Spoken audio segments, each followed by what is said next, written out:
పాత్ర పోషించి టీఆర్ఎస్ గెలిపినీకే ఇవన్నీ కూడా నువ్వు శకున పాత్ర పోషించుకుంటా ఈ ప్రాంతంలో నేను ఐదు గెలిచినా చెంపలు చెల్లు మనిపించినా 2 సార్లు కూడా కొట్టినా.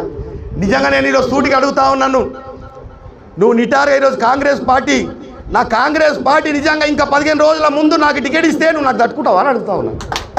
నాకు తట్టుకోగలుగుతావా, నీకు ఆ శక్తి ఉందా అని అడుగుతా ఉన్నాను. నేను 10 రోజుల ముందు టికెట్ ఇస్తేనే నీకు 3 నెలల ముందు నీకు అధికార పార్టీ నీకు బీఫామ్ ఇస్తే నీ పేరు డిక్లేర్ చేస్తే కన్ను లొట్టపోయి 6,000 చిల్లర 7,000తో గెలిచినటువంటి పరిస్థితి నీకు దానికో విరదీగుతా ఉన్నావు.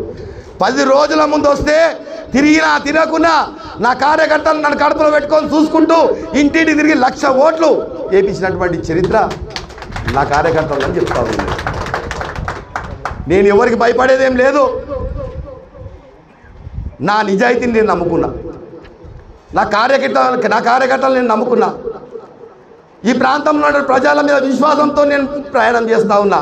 నీలేక అధికారం చూసుకొని ప్రయాణం చేసినాడు కాటా శ్రీనివాస్ గౌడ్ కాదు, వెనక ముందు వాన్నో వీనో చూసుకొని ప్రయాణం చేసినాడు కాటా శ్రీనివాస్ గౌడ్ కాదు. సమాజం అంతా పిచ్చోళ్ళు, పిల్లి కళ్ళు మూసుకొని పాలు తాగితే ఎవ్వరు చూస్తలేరు అనుకుంటుందంట. అట్లా ఉన్నది ఆయన చెప్పే మాటలు.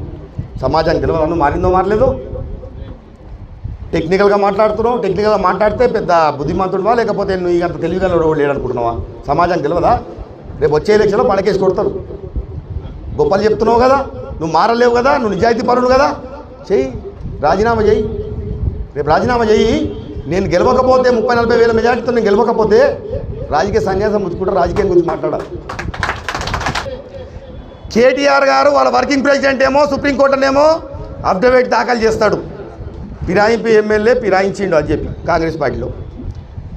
ఈ హరీష్ రావు గారు ఈ జిల్లా మంత్రివర్యులు ఆయన ఏం చేస్తాడు, వకాలత పుచ్చుకుంటాడు ఈయన గురించి అసెంబ్లీలో. ఈయన ఏం చెప్తాడు, ఏ పార్టీ అయ్యా అంటే ప్రజల పార్టీ నా పార్టీ అంటాడు.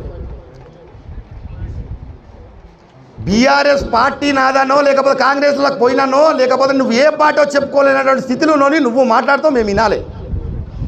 నువ్వు ప్రెస్ మీట్లు పెడతావు, మేము దానికి స్పందించాలి.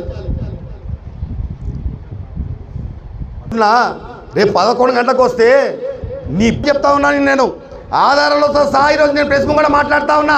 నీ లేక పేపర్ రూపలే ఆధారాలు చూపించి మాట్లాడుతూ ఉన్నా. నిన్ను నడి రోడ్ల చౌరస్తా మీద బట్టలిప్పి నిలబెడతా అని చెప్తా ఉన్నా. నువ్వు అనుకుంటున్నావు వయసు గౌరవం ఇస్తున్నా, ఈరోజు కూడా ఇంకా తక్కువ మాట్లాడుతున్నా, నీకని ఎక్కువ మాట్లాడడానికి వస్తుంది. నేను కూడా తెలంగాణ బిడ్డనే.